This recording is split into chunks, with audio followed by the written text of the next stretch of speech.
Good morning, afternoon, or evening, wherever you are in the world, and welcome to USA Global TV's Ricky's Kitchen and the United Kitchens. And today, Friday being the end of the week, and it's not going to be a fishy Friday this time. As a nutritionist, we're doing some healthful, really good winter soups. This time, we're going to do a Tuscan bean soup. And I'd like to introduce my friend and sous chef today wearing my new apron.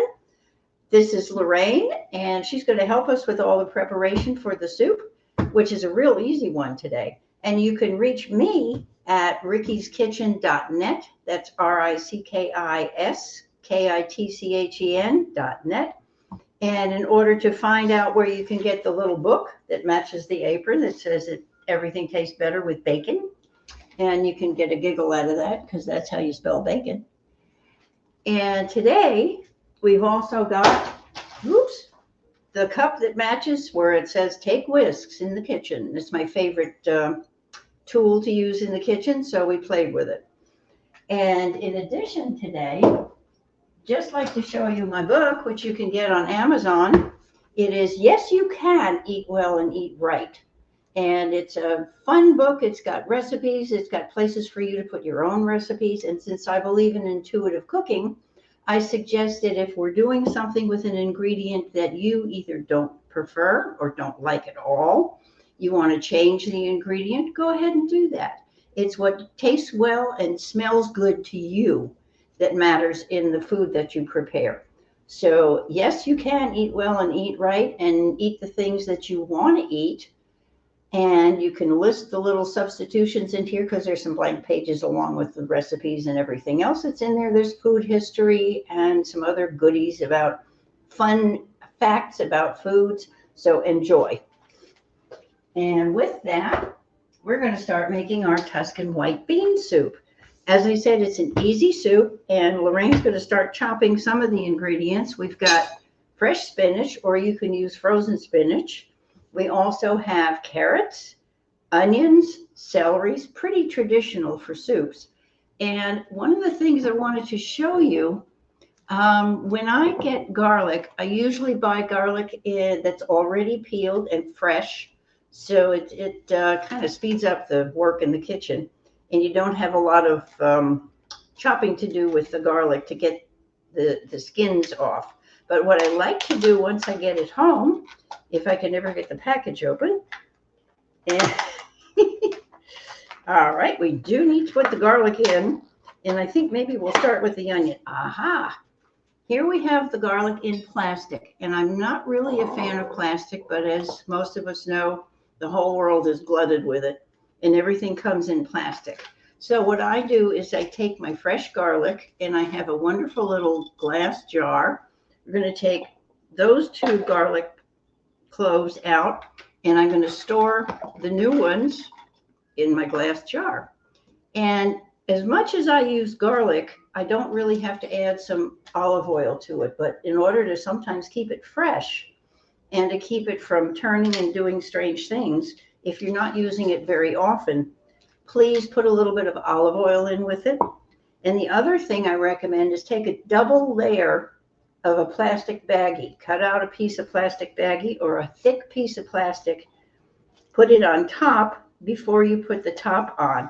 And that will keep your jar from being a little aromatic mess in the refrigerator. You don't want your whole refrigerator smelling like garlic. So that little piece of plastic does a great job of keeping it fresh and also keeping the aroma in the jar. And the next thing, of course, I've got my Parmesan cheese all grated in another glass jar. And so we're going to start by getting rid of this to the recycle bin. And let's go, Lorraine. Okay. Okay, you hit the carrot. I'll do the onion to get it in there. And the garlic. So we're going to start with our Tuscan white bean soup. Do you need another knife, or is that one okay? I can try with this one. Okay. Fine. And I'm going to start by just mincing my garlic by hand because I like to do it that way. I like fresh. And you can use already minced garlic. You can also buy garlic in jars that are, it's that has it already prepared. But I like to do my own because this way it gets to float in the soup and it gets to be in chunky pieces if I want it chunkier. And there's nothing better, as far as I'm concerned, than beginning the day with the lovely smell of garlic and olive oil and onions on the range. So we're going to take the garlic and put it in our pot. And I've got about a 4-quart pot, which is plenty big enough because we're only adding liquid today will be from the tomatoes that we put in. We're using fire roasted tomatoes, organic fire roasted tomatoes from a can. And I'm going to start with my olive oil, a couple of tablespoons, maybe just one, a little more than a big tablespoon, and put it on medium high to get started. And we'll show you a little later how all that looks. Ah, you grabbed my knife. Mm-hmm. Okay. You can have it back. I do have another knife. We have fun. One of the things I really recommend to do in your kitchen is have fun. Please enjoy the life in the kitchen. If you're just starting out as a cook or a chef, especially as a cook in home, which is really what we are. I've been doing this for many, many years. But have a good time in the kitchen. That's what it's meant for. And you know what? There's a difference in how the food comes out. If you're really having a good time and enjoying what you're doing in the kitchen, it makes a difference in the food. It really does. Would you like me to chop the spinach? Yes, please. Let me get you grab another knife. Yeah. Okay, this is my favorite knife, and I absolutely love it. So I usurp it, especially when there's somebody else around. So I'm going to just chop this little onion up roughly, and we'll get it set in there. Because the garlic is already starting, I can hear it. It's just about starting to sizzle. And I'm going to take, this is about, it's half of a large onion. And we're going to end up with about 3/4 of a cup of chopped onion. Half to 3/4 of a cup is fine, and you can cut it up any way you like. This is not exactly the professional way to cut it, but who cares? We're just cutting it up and having a good time in the kitchen. It's Friday. So. Am I chopping all the spinach? That's probably going to be about enough. Well, we'll end up with about, as I say, this is about a cup of onion. I can measure it if you like, but okay. That's it, just for fun. Okay, we'll measure it just for fun. This is a 4-cup measuring cup, by the way. So let's see where this comes to.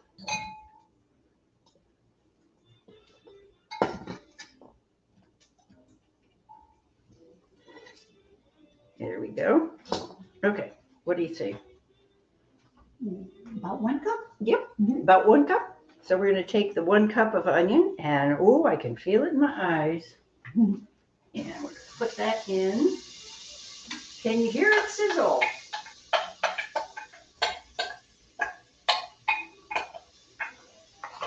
Give it a little mix. It's up a little high because they're going to saute just lightly. I just want the onions to the point where they are a little clear. Oh, thank you. Okay, let's go back here. And now we're going to add the carrots and the celery because we want all these vegetables to begin cooking at about the same time. As I said, this is a very quick and easy soup. So we've got little baby carrots there. All right.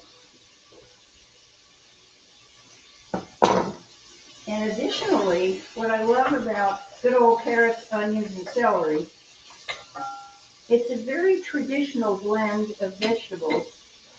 There you go. You can see it's simmering on the bottom. And we're down to about medium high. Okay. I'm going to save the spinach for a little bit later then spinach will wilt very quickly, but we've got about a cup of spinach here. Okay, let's take this. I like to clean up as I go. Now, let's see what else are we supposed to put in there. Navy beans. We're going to use white beans. You can use either navy beans, cannellini beans, or what else do we have? Any kind of white bean that's already cooked. That's why we're doing this quickly, because it's cans. But the one thing I want to remind you of, please, when you get your cans home from the stores, please wash the tops before you open them. So we're going to give them a little wash with some soap and water.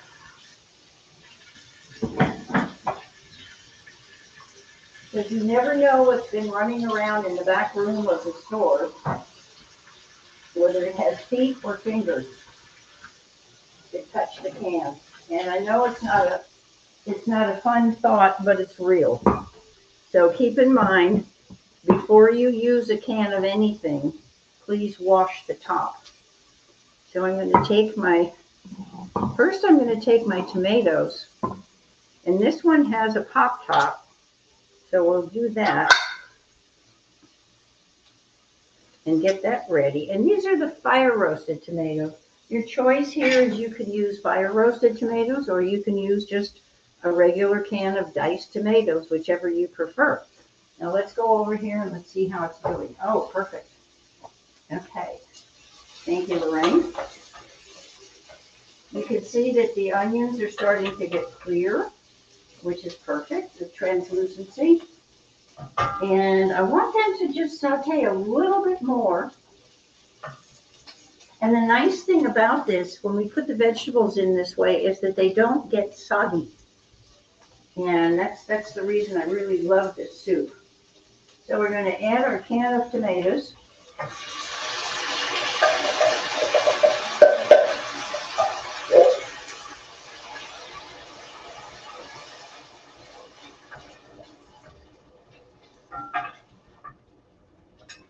All right. Oh, that's beautiful. And of course, when you add something cold, a liquid that's cold, it's going to slow down the cooking. So if you heard the difference between the sizzle before and now, and I think you can hear it on camera. I think this microphone picks up pretty much of the sounds. And now I'm going to add my beans. Oh, I do need a can opener. There we go. Thank you, ma'am. All right. And for those of you who are wondering why we use the canned beans, because it's quick. And the organic ones are as good or better than some of the others. And I really prefer them. I'm going to drain the liquid from this, though, from the beans. Now, normally I would drain and rinse the beans, but I want the starch here, because the starch on the beans will give you some energy. It's a good energy source. And there's plenty of liquid in there, so we're taking that out.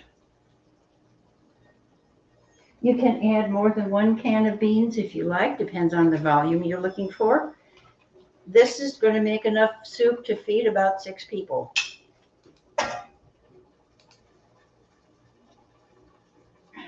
And there's my white beans. Let's get the rest of them out of the can. And I'm sure you can hear it's back to sizzling. I'm just going to mix everything well in here so we get all the spices that are in there mixed evenly. And if you notice, I have not added any salt or pepper or anything else, because frankly, there's plenty of spice and flavor between the natural flavors of the vegetables that are in there and, of course, the fire roasted tomatoes. They give it a really kind of a smoky flavor. Okay, we're back here. Thank you. Now, what I wanted to show you is another trick that I use, and that, of course, is, well, we'll do the Parmesan cheese. That comes later for the topping, and we're going to take the spinach in a few minutes, but right now I'm going to make some chicken base and chicken broth. And again, I'm using hot water to do this. And where's my tablespoon? Oops, hello. Oh, got a big tablespoon. Okay. It calls for 3 cups of chicken broth or veggie broth. If you want to keep it vegan, then you would use veggie broth or mushroom broth, either one. And so I'm going to take, this is a tablespoon and a half. So what I'm going to do is fill it most of the way. Take a little bit out. It can't hurt to have a little extra. But a tablespoon is usually equivalent to 3 teaspoons, which would be equivalent to 3 cups of preparing 3 cups of broth. So that's what we're going to do with this. And I'm using my low sodium Better Than bouillon. And I've got some boiled water here. And here's where we create the broth.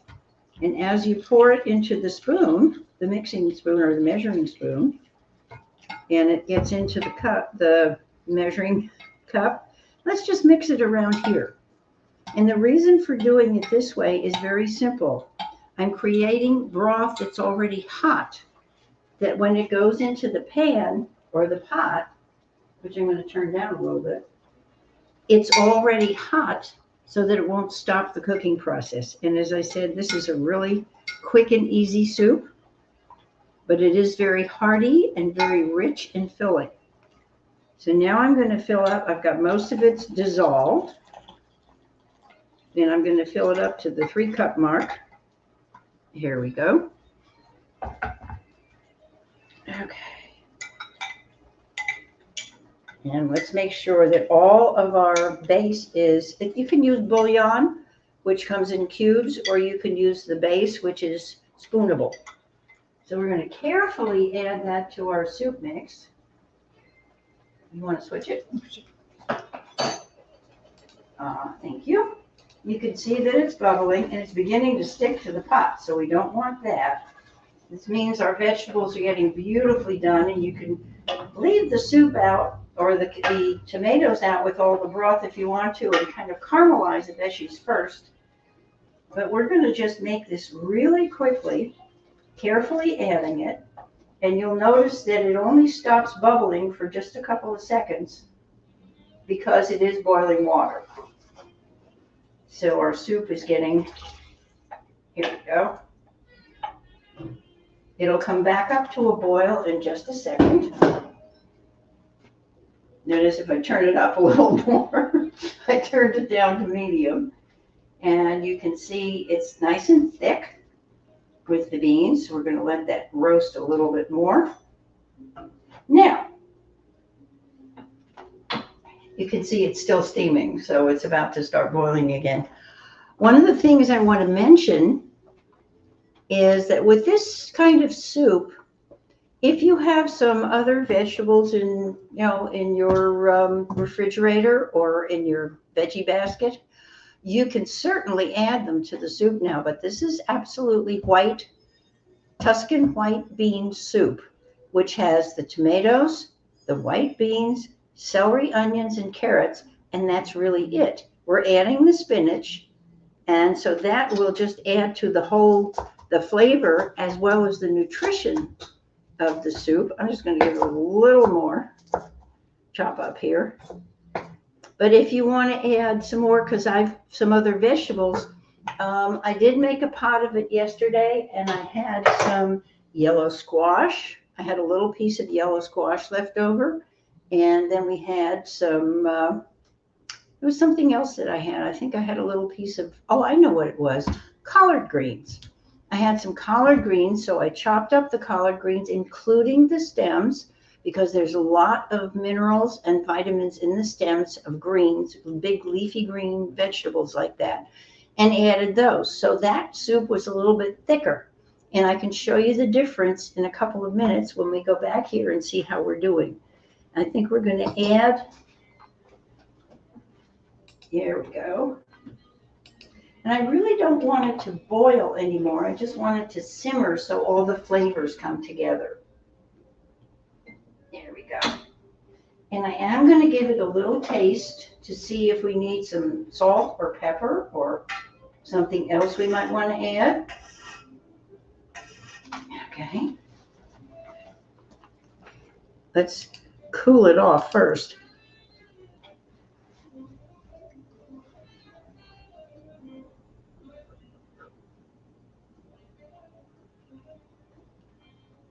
It's got a nice rich flavor from the tomatoes and all the other vegetables that are in there.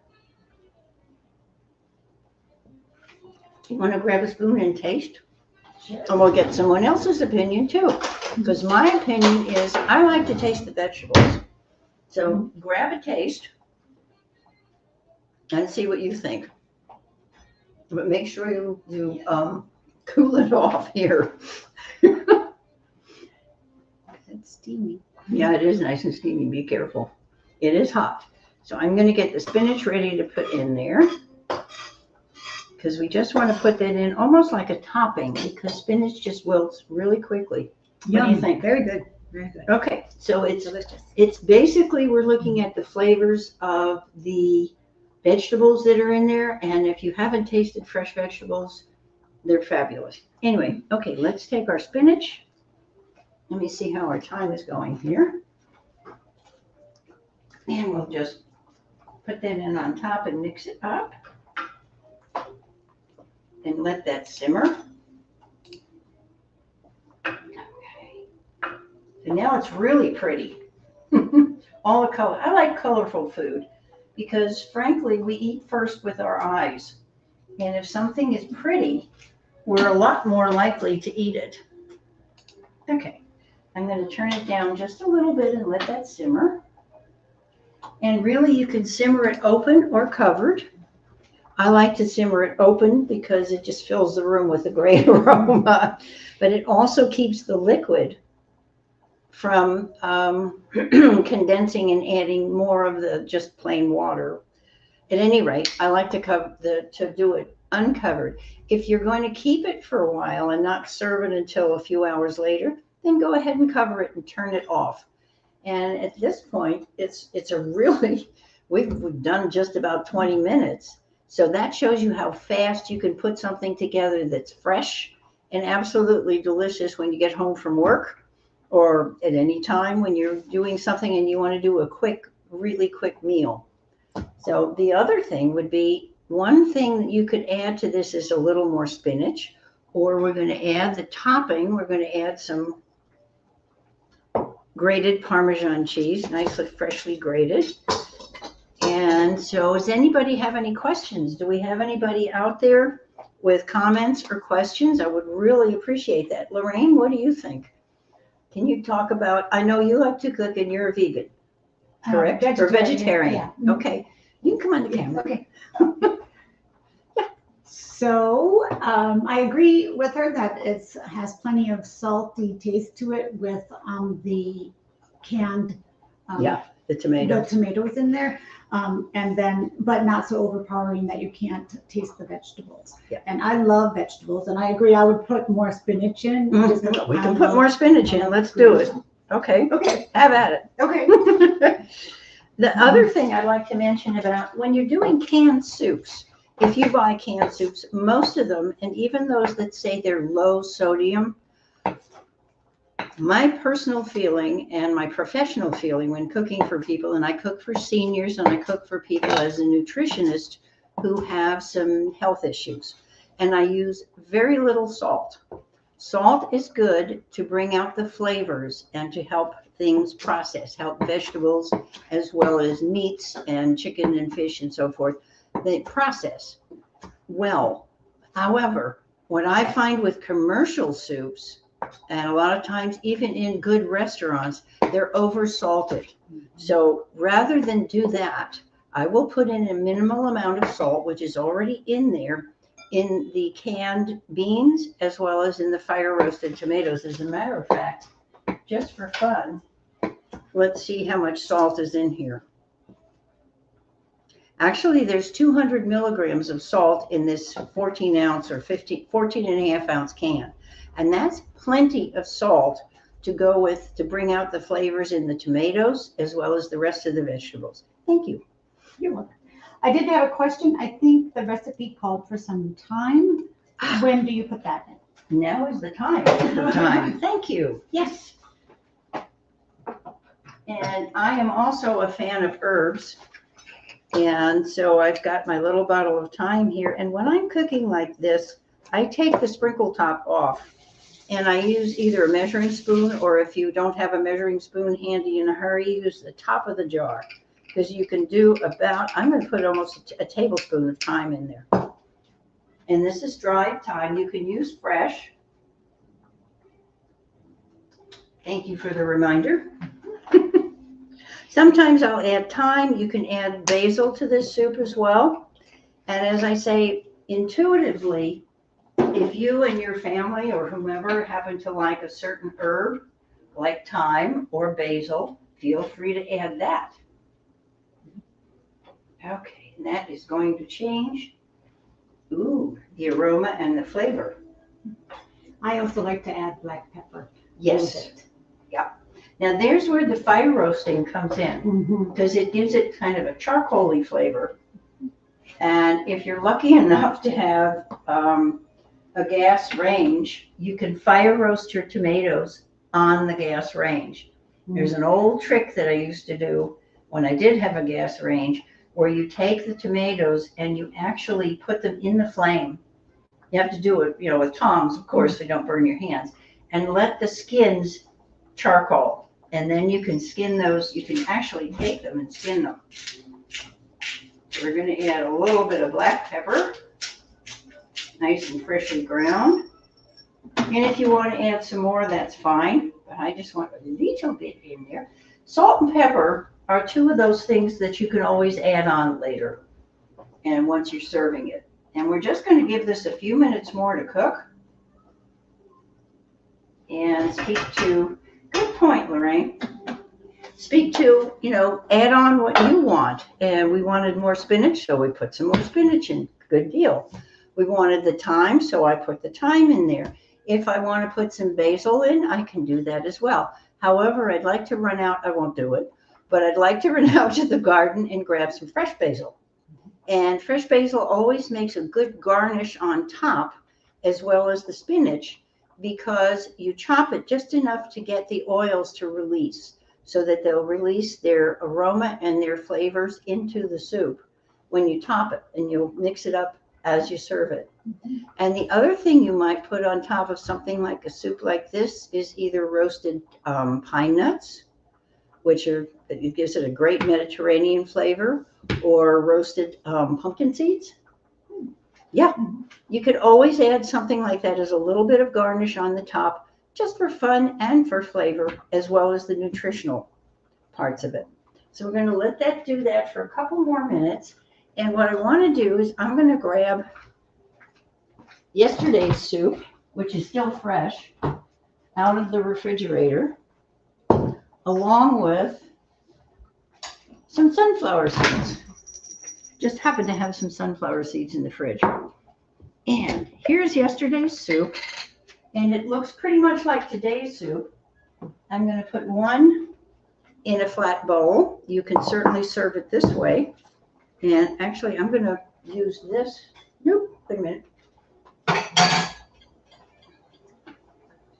I can't fit my ladle in the jar, and I can't fit this in it either. Okay, let's get another spoon. Can you grab a big spoon out of there for me, please? Because I don't know if you can see how thick this is. This is yesterday's version, and you can see all the veggies that are in there, and there is liquid, plenty of liquid. It's going to look a little bit different because this one has some of the yellow squash in it. And also in this one, I used Great Northern beans, or cannellini beans. And you can see the yellow squash. And this one also has a little bit of the collard greens in it. So we've made two different versions of the Tuscan white bean soup. As long as you've got your white beans in there, you're cool. Okay. And this is, as I say, this is really, really hearty green bean and vegetable soup. I'm going to take my Parmesan cheese, sprinkle about a tablespoon on top. Now a little bit more. Okay. And let's see. I think we'll just put a couple of those little sunflower seeds on top as well, just for fun. And they'll get a little crunchy. Or I'm fresh out of pine nuts. So can we go to the other camera so I can show this? It's really pretty. Thank you. Okay, so here we have, there we go. That's the finished bowl of yesterday's soup, and you'll see the yellow, pieces of yellow in there. That's the yellow squash. It's kind of hard to see actually, but they're in there. And so this will have a little bit different flavor. There we go. And I just cut it up into quarters, basically, and put that in there. And this soup is cool right now, but I can certainly heat it up, either in the microwave, which I don't love to use, but sometimes it's a necessary thing. And we're just about done with this soup, so I'm going to turn it off and give it another stir. You can see it looks a little bit different. It's a bit darker. And since I used the navy beans in this, the white beans, it's going to have a little bit different flavor. So I'm going to put Lorraine to the taste here, or taste test, and see which one she prefers. I'm going to let that settle for a second, and then we'll ladle that into this bowl, a little bit different, because you can serve it either way. Let's see. Do you want to chop up a little bit more spinach and put some fresh on there? Sure. Yeah. Okay, let's go back to our other. Woo. Little technical here. Wait a minute.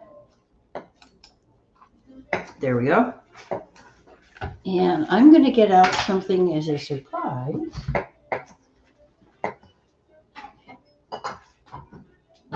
Just because I can.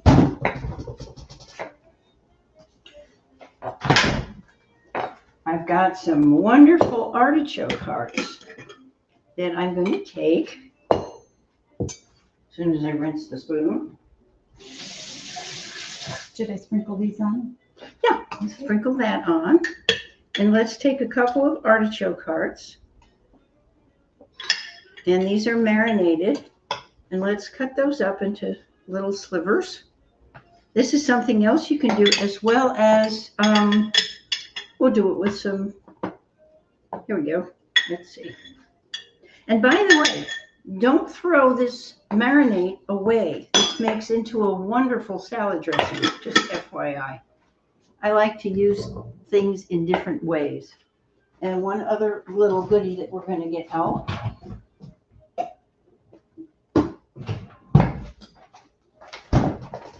I would almost go for peanut butter, but it doesn't quite taste the same with this. So, avocado. And I'm going to cut up my avocado.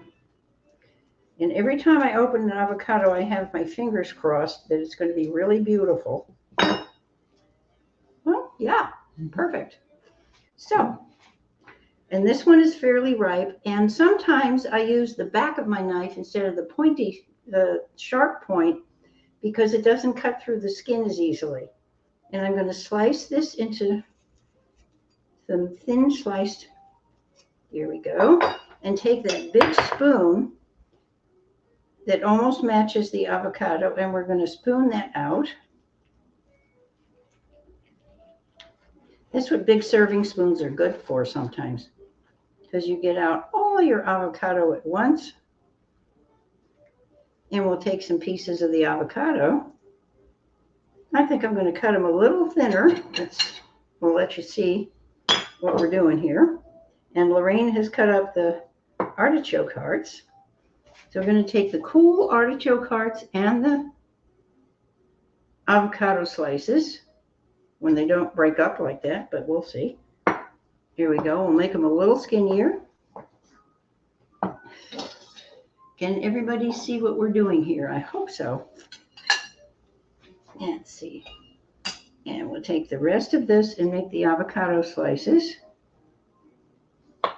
It's So a little riper than I would have liked because it's not quite as firm, but there we go. So we've got that ready. And we can take a couple of those slices and put them right on our soup with a couple of marinated artichoke hearts. And how much better could a soup get? Looks delicious. Yummy. Well, you get to taste it. Okay, and I'm going to wipe my messy paws here. As I said, we have some fun in the kitchen. Now I'm going to take the soup, the one that we just made, and see how cleanly that comes out. This is beautiful, using the big spoon. I'm going to take my freshly made soup and there we go, and spoon it in. And you know what else would be good in here to keep the whiteness of it and add a little bit more starch would be some fresh corn. So you can build your soup any way you like it. And as we've got it going here, we're going to garnish the soups. We've done this one with Parmesan cheese, fresh spinach, fresh avocado, and marinated artichoke hearts. We're going to put a little bit of the grated cheese on here in the hot one and add our artichoke hearts as well. And they'll warm up when you put them on there, of course. It's nice to have the combination of the cool and the warm. Let's see. Here we go. I think we've got it. What do you think? Looks good. And here we go. Let's get the other camera and I can show people. You can just garnish it any way you like. But this one is the hot one. There we go. And it's a little bit different flavor from this one. And if you have somebody around the house, like I do, who prefers things cool to hot, he will happily slurp up every bit of this soup that's cold. And you can serve it cold. It just sort of becomes more of a vegetable that's refreshing if it's a warm day. And I like my soup hot. So that's like Jack Sprat and, you know, the Fat and Lean. And it just really doesn't matter as long as it satisfies you and your family. So that's where you can do the different interpretations. And I think we've just about got it because we've got both of the soups. One is a little bit different with some yellow squash and a few other things that we threw in. And this one is pretty much the Tuscan white bean soup as it's done, with the exception of the garnishes. And so we've used up some fresh vegetables. We've used some canned things. And we've combined things. And you can actually do this soup within 30 minutes. So with that, I'd just like to say thank you for being here. Again, I'm Ricki Mckenna. This is USA Global TV's United Kitchens. You're in Ricki's Kitchen. And we are wishing you a very happy and healthy weekend and a happy holiday season. To get in touch with me, please either check my website at rickiskitchen.net. That's RICKISKITCHEN.net. And you'll find recipes, you'll find connections to buy your favorite cook a gift. Come on over here and model that. And we do have the aprons. One of them is Take Whisks. The other one is Everything Tastes Better with Bacon. And we have the book, of course, is Yes, You Can Eat Well and Eat Right. And it'll give you some hints and some freedom in the kitchen and enable you to really use your own interpretations of the foods that you're cooking and enjoy every minute of it. So with that, I thank you so much. Again, it's rickiskitchen.net, and we are on USA Global TV on YouTube. And please come and visit with us. Have a wonderful weekend, and we'll see you again next Friday. Thank you now. Bye now. Bye-bye.